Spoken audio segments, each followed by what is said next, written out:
Okay, I'm going to assume this thing is recording and just go through the motions of getting into MindTap from scratch. So I went to my CCB, or going to my CCBC. I'm going to log in right through, do the two-step verification, as long as everything works today. Hopefully it will be autofilling. Yep, there it is.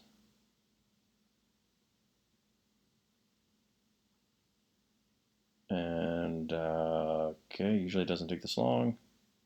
It's probably just doing this because my battery's low, and this will be a way for my battery to die while I'm recording this. It's loading.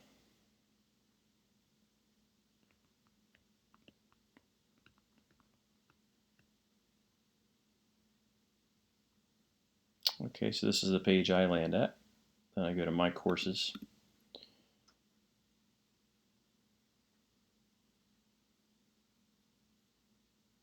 I think. Okay. I can close some of these.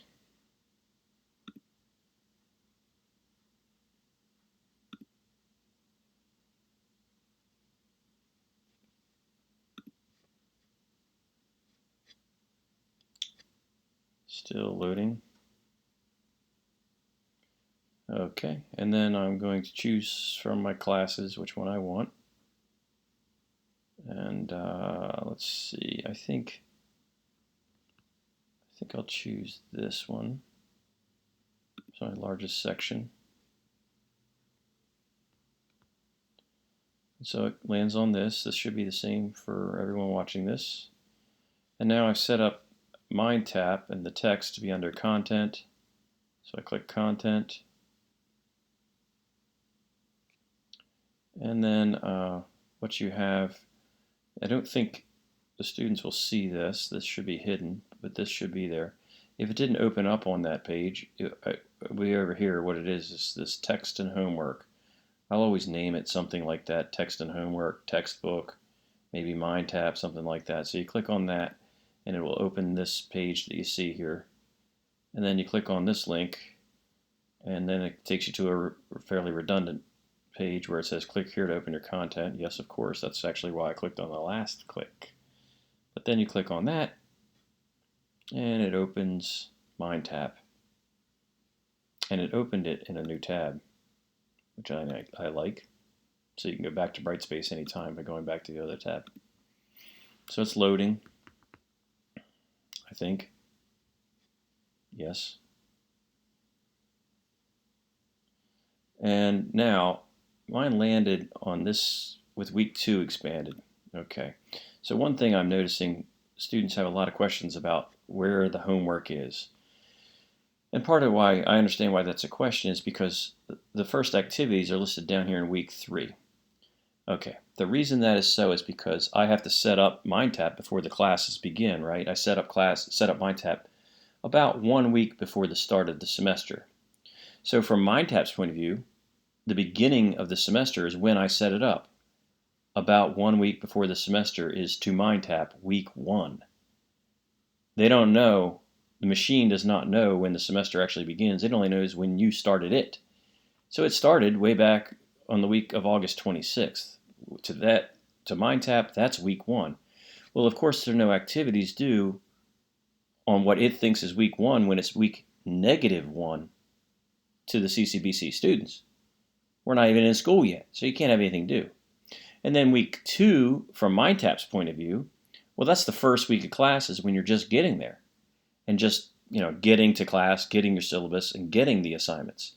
So nothing's due in week 2 from MindTap's point of view because it's really just week 1 of our semester. So the first assignments that are due are in week 3 because by then we have actually finished the real week 1, and now you're able to start doing things in MindTap. So the point is, ignore the week numbers. They don't mean anything. But the calendar is good to go. September 5th to September 11th, that's a week. So what they think is their week 3, which is actually really, truly the end of our week 1, those are the dates. And then if you expand those dates, you notice Wednesday the 7th. So that's Wednesday, September 7th. See, it falls within the 5th to the 11th. It falls within the week. And that date is the 7th. For this class, homework's always due at 4 p.m. on Wednesdays. Some of the classes I have different days. But for this class, it's always that way. And you can tell that in MindTap because these are the things that are due under the 7th. They say due counts toward grade under the 7th. So you know that that's when they're due. Some of these things, somewhere down here, they say practice. If they say practice, that means you don't have to worry about it if you don't want to.